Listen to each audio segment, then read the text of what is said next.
긴급 점검해 보도록 하죠. 유한타증권 김덕호 FA와 함께하겠습니다. 어서 오세요. 네, 안녕하세요. 네, 안녕하세요. 항상 시청자분들이 궁금해하는 종목들 저희가 소개해드린 시간인데 지금 전체적인 시장이 이런 만큼 좀 다뤄봐야 될 것 같아요. 코스피가 오늘 2,300선 장중에 무너졌습니다. 종가 기준으로는 좀 봐야 될 것 같은데 가장 큰 이유가 무엇이었을까요?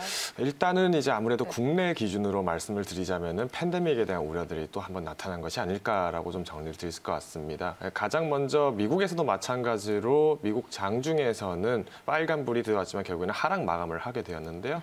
원인을 말씀드리자면 FOMC에 대한 어떤 의견들도 반영이 됐지 않았을까. 즉 단기적인 상황에서의 시장은 굉장히 어려울 수밖에 없다는 의견들이 나오게 되었고, 특히 이런 상황에서 미국을 기준으로 하면은 현금화의 기조, 결국에는 달러에 대한 강세들이 나타나게 되다 보니까 마찬가지로 외국인들의 입장에서는 환율적인 리스크 탈피를 위해서 오늘 장에서는 매도 물량들을 굉장히 강하게 나타낸 것이고요.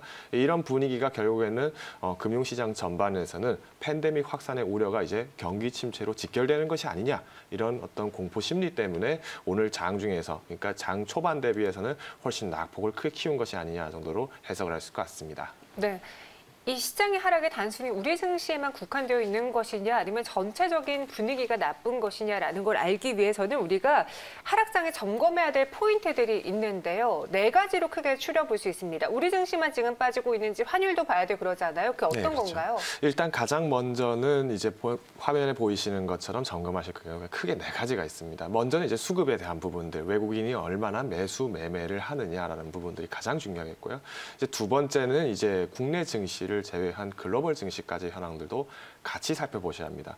가령 최근에 신흥국을 기준으로 특히 한국과 중국을 기준으로 했을 때는 굉장히 증시가 강세장으로 돌아갔지만 브라질이라든가 베트남 이런 다른 이머징 시장 국가들이 훨씬 더 약소했다는 부분들을 비교를 했을 때는 오늘 장이 같이 이런 증시 변동 요인들을 잘 파악을 하셔야 되지 않을까라고 생각이 되네요. 세 번째는 앞서서 말씀드렸던 이제 환율, 그러니까 달러에 대한 부분들, 그리고 다른 엔화라든가 아니면 기타 위안화에 대한 동향들을 살펴보셔야 되고요. 가장 마지막에는 이제 오늘 이렇게 하락장이 나왔는데도 불구하고 어떤 테마들이 상승을 했는지, 그러면 이 하락에 대해서 방어 혹은 오히려 선방한 효과들은 어떤 종목이 있으며 이런 부분들을 어떻게 접근해야 할지에 대한 제약들이 가장 중요하지 않을까라고 말씀드리겠습니다. 네, 이렇게 4가지 포인트 이야기해 주셨는데 그럼 그중에서 외국인 매매 동향을 한번 체크해 볼게요. 오늘 외국인과 기관이 같이 매도하고 있는 상황인데 이 패닉셀이 일시적일까요? 아니면 최근에 보니까 연기금이 거의 뭐 11년 만에 최장 기간으로 많이 팔았다고 이런 뉴스도 봤어요. 네, 그렇죠. 그러니까 사실 가장 우려가 되는 부분들이 지금 증시 자체가 이제 패닉셀, 그러니까 말 그대로 공포에 팔았다라는 부분인데요. 이 공포가 나타나는 경우는 결국에는 우리가 이미 많은 시청자분들도 어느 정도 눈치를 채셨을 수도 있습니다. 설마 이게 지금 버블에 대한 어떤 시발점이 된 것이 아니냐, 촉발이 된 것이 아니냐, 이런 공포를 느끼신 분도 계실 텐데요. 아무래도 이제 지금 외국인들의 입장에서는 한국이 당장에 매력적이지 않을 수 있다라는 냉철한 판단을 한번 보셔야 될 것 같습니다. 먼저는 과거 우리가 설 연휴 이후부터 확진자들이 굉장히 급증을 했지 않습니까? 이런 부분을 봤을 때는 지역 확산에 대한 우려감들이 나타났을 때 다시 경기에 대한 어떤 차단들이라든가 이런 우려감들이 나온다는 거죠. 근데 국내 증시에 한해서 보았을 때는 이런 확산세에 대한 두려움들이 나타난 거지만은 오히려 전 세계적인 증시 영향으로 보았을 때는 아무래도 FOMC의 발언이 좀 더 강하지 않을까라는 생각이 듭니다. 실제로 이번에 연준에서의 의견은 동일합니다. 현 기간에서 운용되고 있는 보건 위험에 대한, 그러니까 코로나로 인한 어떤 팬데믹의 상황들이 단기적인 상황에서 인플레이션이라든가 아니면 경기 둔화, 침체에 대한 우려감들이 여전히 있기 때문에 네. 현재 저금리 기조는 유지를 하되 마찬가지로 통화에 대한 지원들, 그러니까 경제 안정화 혹은 그리고 어느 정도 물가를 잡아가기 위한 이런 경제 지원들은 과감하게 필요한 시점이라는 부분들이 연일해서 나오고 있는 이유가 아무래도 이런 동향들이 같이 반영이 된 것이 아닐까라고 설명을 드리겠습니다. 지금 시장을 외국인 투자자들이 바라볼 때 우리 증시보다 뉴욕 증시가 훨씬 더 매력적일까요? 애플은 이 와중에 시총 2조를 넘겼습니다. 그래서 증시는 계속 나스닥을 필두로 상승세를 보여주고 있는데 왜 디커플링 현상인 것인지 똑같이 고점에 대한 논란은 있는 거잖아요. 사실 이제 증시를 말씀을 드리자면은 S&P 지수도 장중에서 이제 또 고가를 달성을 했고요. 최고치를 또 달성을 했고요. 이런 걸 봤을 때는 증시에서의 지수와 그리고 종목에 대한 구분들이 어느 정도 필요하지 않을까라고 말씀을 드리겠습니다. 전체적인 느낌을 봤을 때 지수가 상승한다라고 느꼈을 때는 마치 모든 종목들이 상승을 한 것과 같은 그런 착각이 나기 마련인데요. 최근에 미국 증시들을 보신 분들은 아시겠지만은 잘 나가는 종목들이 더 잘 나가게 되고 오히려 다소 부진했던 업종들은 현행 상태에서 여전히 회복이 어렵다라는 부분들을 좀 말씀을 드린다면은 미국 증시뿐만 아니라 국내 증시에서도 결국은 대형주들 그러니까 성장주들이나 아니면은 코스피 시장에 있는 종목들이 선방을 할 수 있었던 이유들 그리고 이 선방했던 종목들이 탄력을 높여갔기 때문에 올해 증시가 좀 더 안전해 보였던 것이 아니냐라고 볼 수 있을 것 같은데요. 이제 가장 중요한 부분은 이제 안전픽이 되려면 여러 가지가 필요합니다. 근데 먼저는 미국 증시마저도 그러면 안전한가라고 봤을 때는 단기간에서는 쉽지 않을 수 있다라는 부분을 좀 말씀드리겠습니다. 왜 그러냐면 앞서서 말씀드린 어떤 5차 경기 부양책이라든가 이런 어떤 정책적인 이슈들로 인해서 지금까지 장세가 유동이 원활하게 됐는데 현재까지도 5차 부양책에 대한 부분들이 여전히 지연이 되고 있는 상황뿐만 아니라 2분기에 대한 어떤 이제 신용등급, 기업의 신용등급들이 하향 조정이 되는 부분들이 계속 나오고 있기 때문에 단순히 미국장이기 때문에 안전하고 국내 장이기 때문에 불안하다라고만 판단을 하기에는 글로벌 전반적으로 조금 어려운 시기가 아닐까라고 저는 말씀을 드리겠습니다. 말씀하신 것처럼 이제 간밤에 애플의 시총이 2조 달러입니다. 2조 원도 아니고 2조 달러면은 2,000조가 넘는 그 시총이거든요. 이렇게 대형주들이 잘 가면서 시장에 대한 반응을 먼저 미리 반영하면서 주가가 올라가고 있는데 그렇기 때문에 지수 전체적으로 봤을 때만 해석하기는 좀 어렵다. 그러니까 종목으로만 보기엔 해석하기 어렵다라고 이야기해 주셨고 흔들리지 않고 있습니다. 환율이 다행인 것 같기도 한데 오늘 유튜브 채팅방에 이런 글들이 올라와 있어요. 어쩌나요? 하락복구 되기 전에 또 하락이라니 8월은 주린이 잡는 달인가요? 이렇게 많이들 힘들어하고 계시는데 어떤 분은 또 반대로 8월에 매수해서 9월에 수익 내자라는 이야기도 있습니다. 이에 대해서 어떻게 생각하시는지 지금 흔들리지 않는 환율이 이 증거가 될 수 있을까요?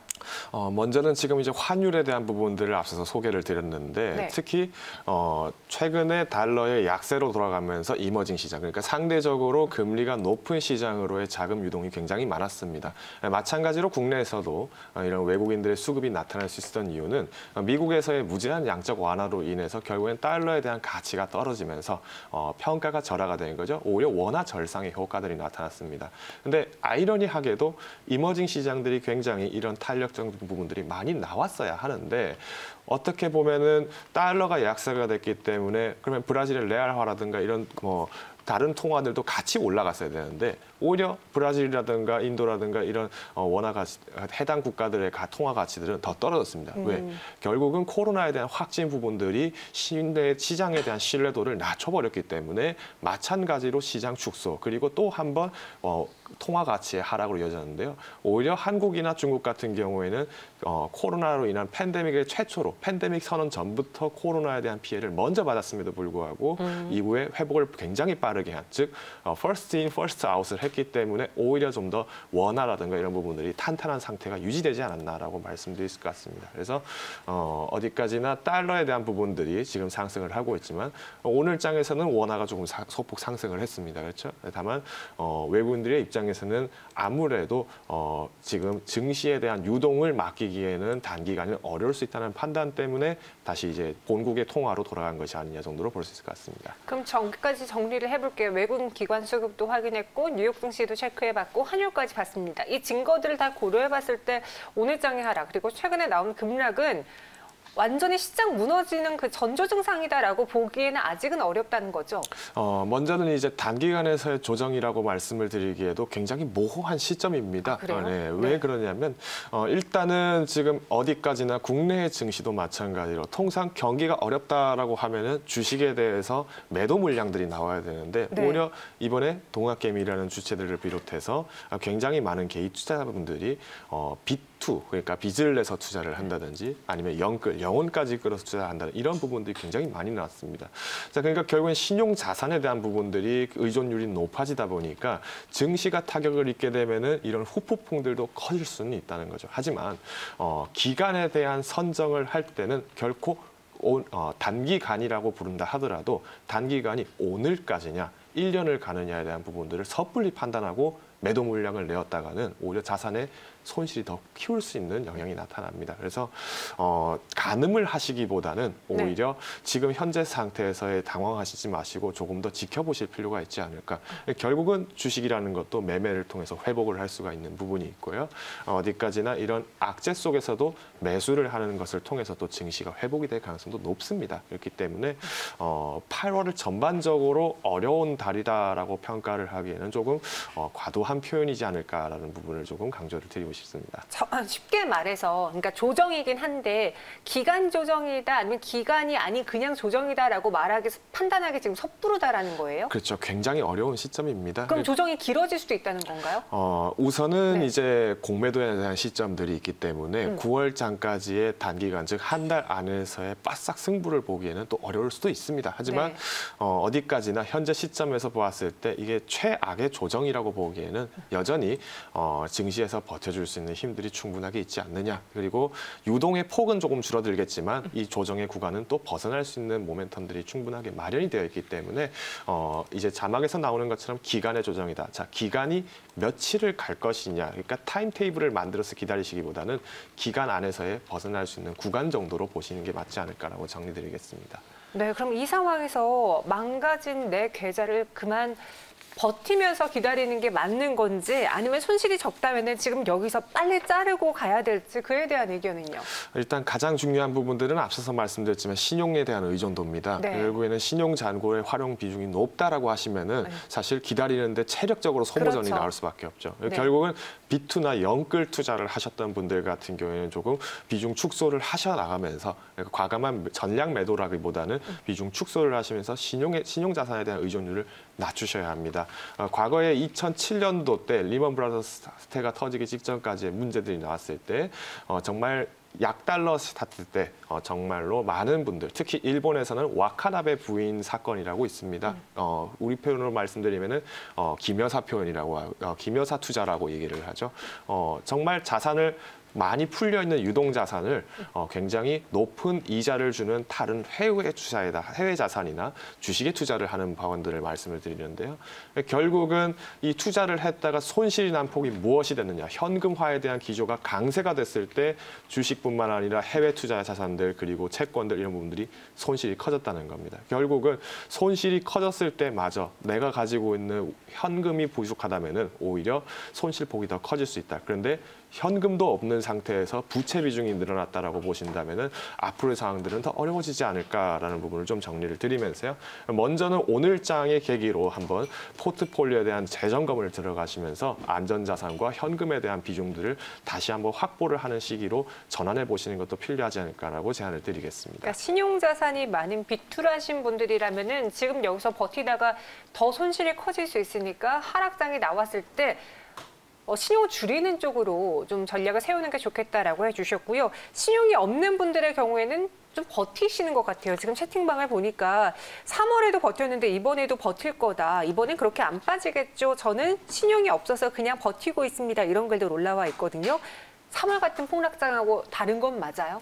확실하게 다른 것은 이제 경기 셧다운을 함부로 할 수가 없습니다. 이미 지금 미국뿐만 아니라 전 모든 세계들이 다 이제 양적 완화를 무제한 완화를 했기 때문에 전체적인 어떤 지난 3월처럼 총체적인 셧다운을 이뤄가는 순간에는 증시가 문제가 되지 않습니다. 정말 그때는 상상도 할 수 없을 정도의 최악의 상황이 올 수 있는데요. 다행스러운 것은 경기는 어디까지나 재개를 할 수 있는 가능성이 굉장히 높고요. 다만 이런 경기를 재개하는 과정 속에서 단기간에 회복이 어려울 것이라는 판단 때문에 시장의 조정이 나오는 부분으로 해석을 하시는 게 맞습니다. 그래서 마찬가지로 말씀을 드리자면은 어디까지나 이 유동성 파티가 끝난 것이냐라고 봤을 때는 조금 파티라고 표현하기보다는 이제 둔화해야 된다라고 정리를 드릴 수 있을 것 같고요. 오히려 위기 속에서 또 한번 강해질 수 있는 다시 한번 증시가 다져진다라는 부분으로 잡아가시면은 신용 잔고가 없는 분들께서는 뭐 분할 매수를 하시는 방안으로 보수적인 접근을 하신다면 오히려 더 안정적이지 않을까라고 제안을 드리겠습니다. 네. 조정이 길어질 수도 있습니다. 하지만 여기 추세가 완전히 꺾이면서 다시 3월과 같은 공포가 나온다라고 말하기는 어려운 장이니까 너무 지레 겁먹지 마시고요. 신용이 많으신 분들은 어느 정도 정리를 하시는 거를 추천드리고 있습니다. 네, 이렇게 이야기 나눠봤고 여기서 인사드리도록 할게요. 김덕호 FA와 함께했습니다. 고맙습니다. 감사합니다.